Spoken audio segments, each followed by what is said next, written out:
January gold report for the hat-trick letter, and I concluded that silver is now leading.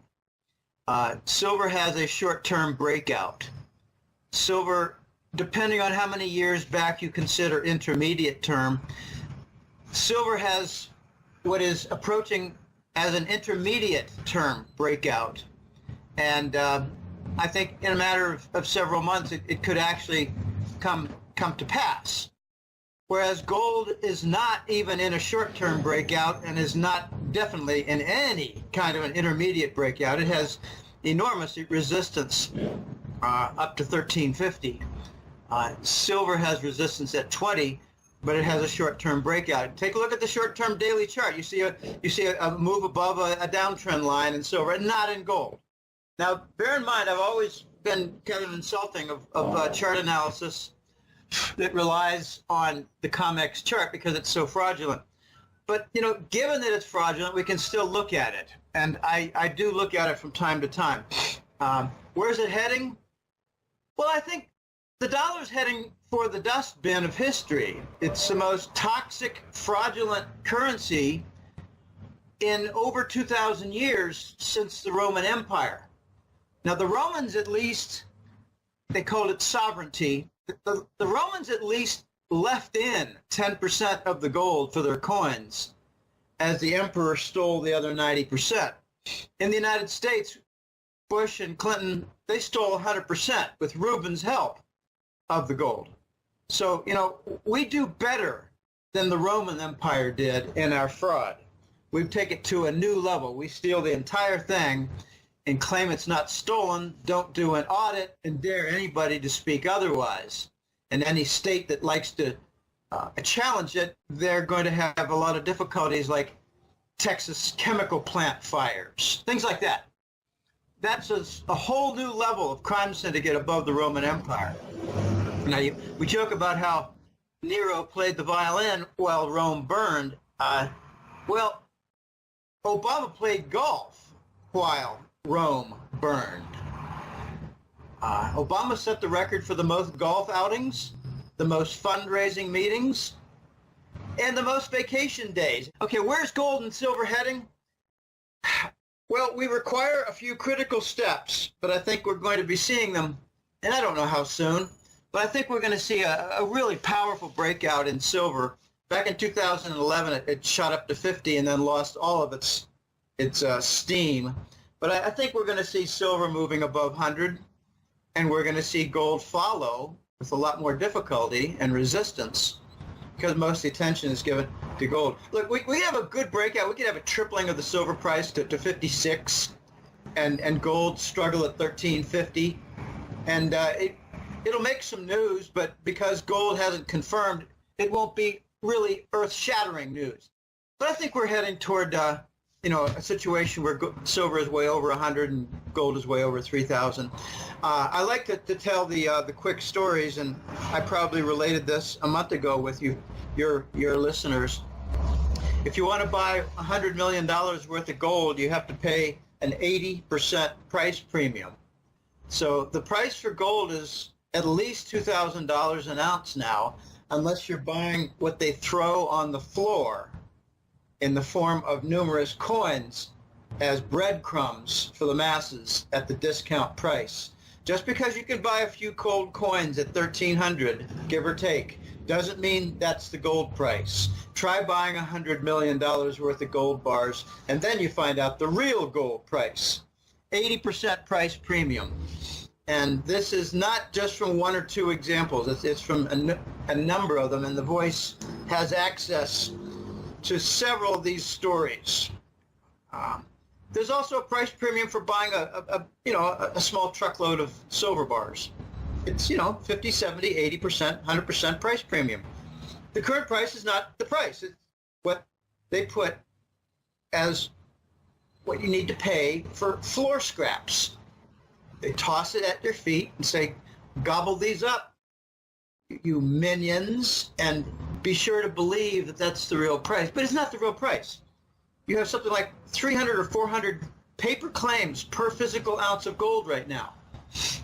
That's ridiculous. Can you imagine 300 people laying claim to a single property, a house, a residential property where all of them want the keys to the door to live in it, what would the house price be? Surely not the discounted price like COMEX does for gold and silver. Anyway, let's move on. Now, last time we had you on, we talked about a Trump presidency because Trump had just been inaugurated as the 45th president of the United States. Now that it's been about a month since he's been in office, can you give us your take on his presidency so far? Well, it's very hard to say his presidency so far. He's had time to fight on some of his cabinet appointments. He's had time to declare certain commissions. He's had time to declare some plans for economic revival. And some of them sound good, but there are a couple points that I think bear mention. And one is he has declared war against the narcotics wing of the Langley CIA. He wants to shut down the narco money trafficking. He wants to shut down the movement of money out of Afghanistan. It's really by means of what used to be the Import-Export Bank of Iraq. No, I think called the Export Bank of Iraq. He wants to stop the funding of certain wars and factions like ISIS from narcotics money that Wall Street benefits from and that Langley elements profit to the tune of $800 billion a year, namely the Bush crime family. When Papa Bush came out with his wife, both in wheelchairs, to start off the Super Bowl in Houston, Texas, where the Bush family residence is, I turned the channel because I didn't want to vomit on my television. So the man responsible for running the Kennedy assassination and the advancement of narcotics across the world, a man who's worth at least $3 and maybe $5 trillion, is being revered at the Super Bowl? Let me vomit, please.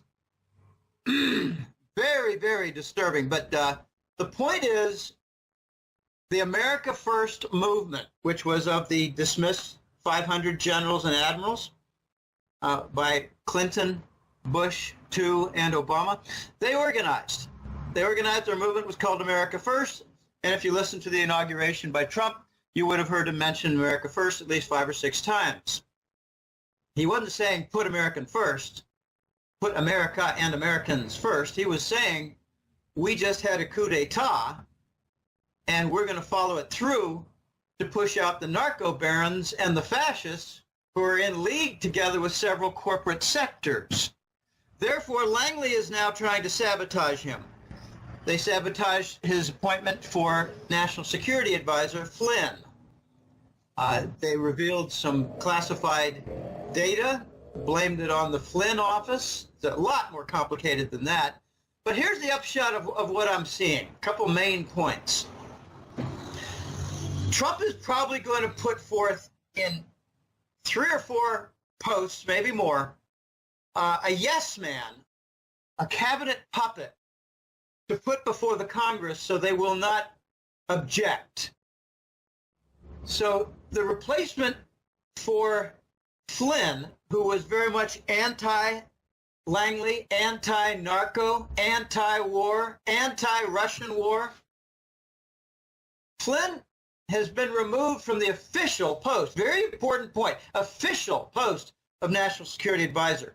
McMaster's, who's very much a Russian hawk, he wants war with Russia. He doesn't trust them. He thinks they're aggressive. He thinks they're expanding. He thinks they're dangerous on every border. It's such a joke. It's all propaganda nonsense by the narcos. Apparently, McMaster's now is in the lead spot for the NSA spot, for the National Security Advisor spot, which oversees 16 different intelligence organizations. Well, that could be the guy who never really does much in the way of attending meetings with the Trump inner circle. I don't think Flynn is going anywhere. He's just not going to be in that official post. So he's working toward a shadow cabinet, and this is some of the inside scoop that I've gotten. The shadow cabinet will be where the real decisions are made, where the real implementation of plans will be carried out, where the real power will lie, and they will not go before the Congress. So I don't ever remember a president in the past having intelligence and security posts as part of a secret inner circle, unless you count the Trilateral Commission for Papa Bush, Baby Bush, and Clinton, the Trilateral Commission with, Brzezinski and the others like Soros and others that want to carry out the globalist fascist state. Whenever you hear globalist, think fascist state that cuts across national boundaries. Continental fascist state. The second important point regarding Trump is a little disappointing on my side, and I'll try to be brief because it's really complicated. It looks like Trump may not cut any military budget. I think it needs to be cut by $200 billion so we could do some infrastructure projects. How many bridges and highways could be fixed with $200 billion a year? Instead, it looks like he's trying to move the boogeyman role over to Iran. And there's some, National Security Advisor hubbub rumors regarding Flynn that he was about to reveal the really ugly, scummy details of the Iran nuclear deal with respect to United States, Iran, and the sanctions. So that won't come out so quickly. But it looks like Iran is being painted as the boogeyman. And, they're the problems all through the Middle East. What stupidity. That's disappointing because I don't think Iran is much of a threat to anything in world peace, but they are a threat to the dollar. And that's the common theme that goes back to the Saddam Iraq days because he was selling oil for euros. The common theme in the Ukraine war because the dollar was being threatened by a Russian energy supply, which was going to undermine completely the petrodollar and weaken the Saudi link. Okay, the other disappointments that I see in Trump have to do with plans that don't involve any kind of a fast track toward retiring the dollar and creating a more legitimate currency that would have gold backing. And I'll tell you a couple of reasons why. The first has to do with funding the major programs. How is Trump going to put out $1 trillion infrastructure portfolio of projects if we're in the middle of a currency crisis and we don't even know what our national currency is anymore because it's going to be unblurred from the global currency, the dollar? Well, he needs funding. So if he needs $1 trillion in funding, he's going to have to probably expand the U.S. government debt, and it has to be on the back of this continued crippled toxic dollar. Okay, so he needs to continue the dollar. And that's, I think, why Goldman Sachs boys are in there in the cabinet. Very disappointing. They're just loaded with Goldman Sachs. And remember, Donald Trump overcame at least 2 bankruptcies, which means he has big friends in the banking sector. All right, the second reason why the dollar is not going to be on a fast track toward the funeral is that if we bring about a gold-backed new dollar, Elijah, the first year, if there's no reduction to the trade deficit, and even let's just assume that there's a minor reduction down to, say, 500 billion or the upper 400 billion area in dollars, annual trade deficit. If we do a gold backing of the dollar, that means we will forfeit 12,000 to 13,000 tons of gold in the first year. And with grand improvements, maybe only forfeit 9,000 tons in the second year and 7,000 tons in the third year.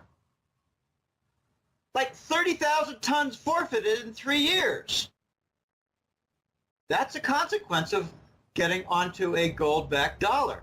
We need to fix U.S. industry and reindustrialize the nation before we even contemplate a gold-backed dollar. And no country in its right mind will lease the United States 10,000 tons of gold when the trade deficit beneficiaries will have claims on it in the first year. People just don't think this through. That's why the hat trick letter is unique. We need a legitimate dollar. But before that, we need to reindustrialize the United States and reverse this stupidity of outsourcing industry that Germany never did. And therefore, they're not crippled. We need to reverse the outsourcing because it's a legitimate source of income. And if done, results in a massive trade deficit that's very difficult to overcome because you have to reindustrialize. Okay, the optimism that I see regarding Trump is his innovative thought. He might be trying to arm twist Japan into investing $1 trillion, that's $1,000 billion, from their pension funds, or maybe even from their treasury bond hoard at their central bank. That's $2 different trillion. He might be trying to arm twist Japan into being involved with some massive industrialization and infrastructure plan. You can't reindustrialize the United States without a certain amount of infrastructure upgrade. Okay, that's really important. It's like saying, well, we're going to build a business over there, but first we need to improve the rail facility, we need to improve a truck depot, and we need to expand the highways and improve some ramps to the different plants. Okay, that's infrastructure to support a capital investment. Capital formation requires the infrastructure. It's like saying, I just bought a new car, but I wish there were some roads that I could drive it on. Okay, that's the infrastructure. Walmart would say, we need to supply our various 2,000 stores in the United States, but we don't have any truck depots for distribution centers. That's your infrastructure. Okay, so there's some things to be optimistic about with Trump, but I just don't know how dirty some of his people are. I don't know how many skeletons does Trump have in the closet? If he has any, they're going to be used against him to forestall his plans. And I just don't know how much we can get done. I think in 2 years' time, remember back after the first 2 years of Obama, change you can believe, man, everybody was laughing. We haven't had any change at all. I think with Trump, we're going to have some very minor change. It might be symbolic. There might be some legitimate changes, but I think we're going to be disappointed in the extraordinary slow pace of cleaning the swamp because he's got a couple swamp members in his cabinet. Do you really think the Pentagon is going to just say, hey, whatever you say, we can live with a 30% budget cut? Yeah. We can reduce the wars? Yeah. That's not the way things work in the real world. I think the Pentagon is going to try to maybe stir things up with China, stir things up more with Iran, and try to upgrade the depleted U.S. military that's been overstretched for years with Iraq and Syria and Ukraine. We don't have really much presence with the U.S. military in Ukraine, but we do in Afghanistan. And from what I'm hearing, we're getting really hit hard in Afghanistan. And part of what we're doing there is guarding the poppy fields to make sure that all the costs for producing heroin are covered by the taxpayer. 1,300 tons of heroin a year coming out of Afghanistan through NATO Air Force bases. $800 billion a year in profit to the Bush crime family. Anybody paying attention to this? Price of heroin on the U.S. streets is a third to 20% of what it used to be 10 years ago. In the year 2000, heroin had a certain presence on U.S. city streets. Now it has of 7%. Now it is 70%, and the price is way down. Heroin is now cheaper in some communities than marijuana. Is anybody paying attention to what Afghanistan and the war is all about? Capturing the heroin monopoly for the Bush family. Now, let me answer the question. Very few Americans are aware. Very few Americans are paying attention to the real things regarding the government, fascist state, narcotics, Wall Street dependence, military kickbacks, failed weapon systems that continue to get trillion-dollar funding. Very few Americans have any idea what the hell's going on. They're very distracted. They're very dumb. And the Hetrick letter, Elijah, is designed for the 10% who don't fit those ugly characteristics. Now, I'd like to move our focus to the gold trade note because your recent article discussed this and how basically you see the gold trade note, basically everything lining up for it to be finally introduced. So can you discuss or give us an update on where the gold trade note stands right now and how, as you describe it, when it gets introduced, that basically means the dollar has died? Well, the gold trade note, when it's introduced formally, will mean the dollar death knell is ringing so loud that all the financial analysts and the financial hedge funds and the financial firms will be paying very close attention to this. In other words, the funeral date will have been announced for the dollar. What is the gold trade note? Okay, let's do a preliminary. Let's first talk about the Iran-India oil deal, oil for gold. Back in 2012 or so, I think it was 12, I have trouble with the actual date, we had the U.S. government slap on Iran sanctions. We did not invade Iran because they're twice as powerful as Iraq and 3 times as many people as Iraq, and their generals weren't a bunch of ragtag cowards like Iraq. In other words, Iran was a formidable foe. So all we did with them, when they did pretty much the same thing as Saddam did, sell oil outside the dollar, we did something different with Iran. We just put on sanctions. And we got called down for it, and that's why Obama is delivering, tens of billions of dollars, and I think some penalties too, because of improper seizure of Iranian funds and assets. Okay, so Iran went about and sold oil to India. This was really, it got stepped up a lot around 2014. It was developed and really humming efficiently. Iran delivered oil to India. India used some of its big money to buy Turkish gold and deliver the Turkish gold to the biggest banks of Iran, which moved it quickly internal to the country, to their central bank. The Obama nitwits, being amateurs and total idiots about most everything they did, without any understanding of consequences, they set up the Iran sanctions to include just the Iran central bank, but not the major banks. So in very easy manner, the Iranians accepted gold from Turkey, paid for by India, at their major banks.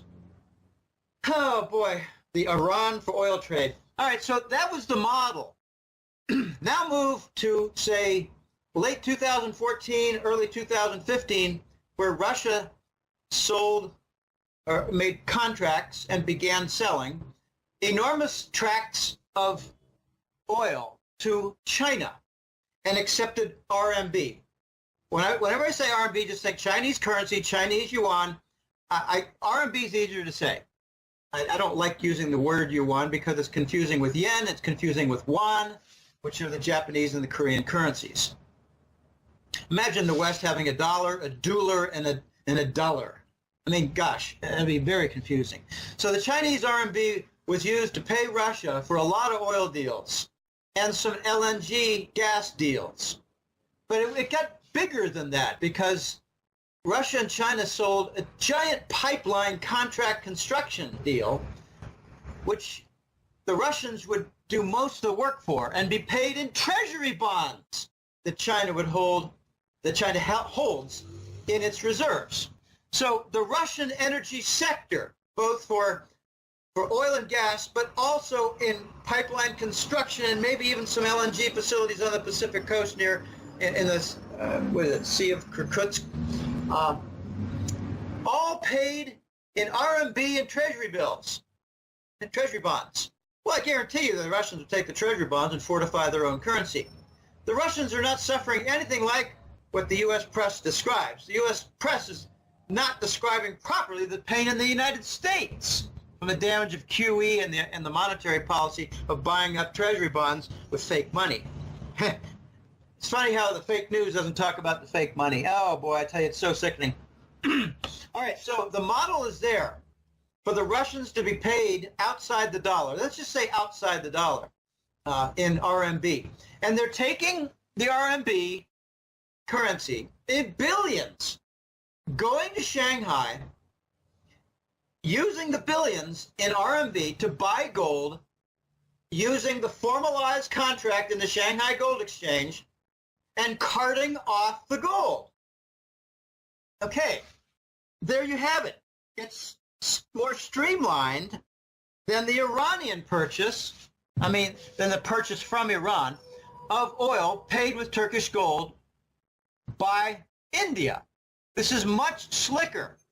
So when the new Shanghai oil contract comes into view in the next few months, which has already been heralded, it's already been announced, when that RMB oil contract comes in, all you need is linkage with the RMB gold contract, and you have the makings of a gold trade note for use in the oil sector, which is the primary commercial trade sector in the global economy.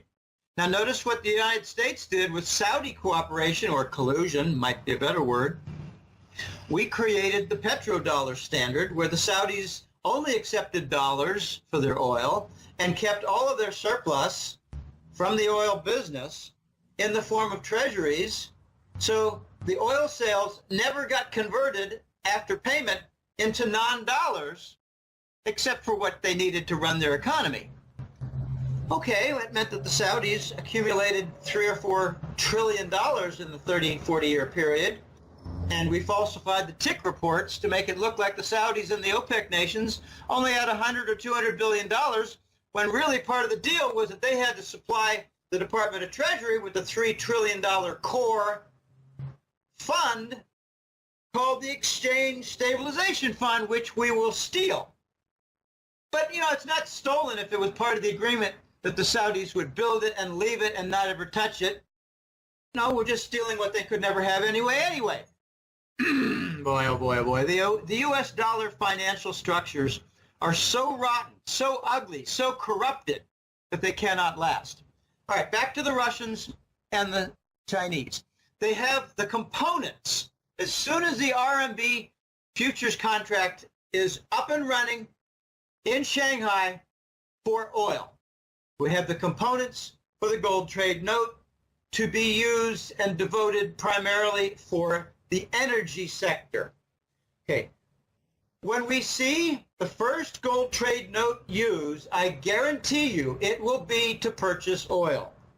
When that happens, the gold trade note can then later be expanded to cover, say, grain shipments for soybeans, corn, wheat. It can be expanded for other dry goods like lumber or cement. It could be used then later for container vessels from Asia, loaded, a big vessel loaded with several hundred, if not over 1,000 containers that end up on the back of a truck, moving to Walmart and, other places like Staples and Target, all those places that are now selling Asian-made goods. Hey, let me just be very clear. No nation ever can thrive by selling on a mass basis foreign-made goods. No nation can ever thrive by being focused on consumption and not investment. And the United States fails on both sides. And give a lot of credit to the Rockefeller Foundation, which advised on both fronts toward the destruction of the country, which was their plan. They have many different pieces toward that plan. Destruction of the U.S. economy, because it is the biggest threat to the globalist fascist state. And I gotta say, they did a great job in crippling and wrecking the United States economically and financially. Excellent job, Rockefellers. Hey everyone, that's it for part 1. Make sure to click here to subscribe so you don't miss part 2.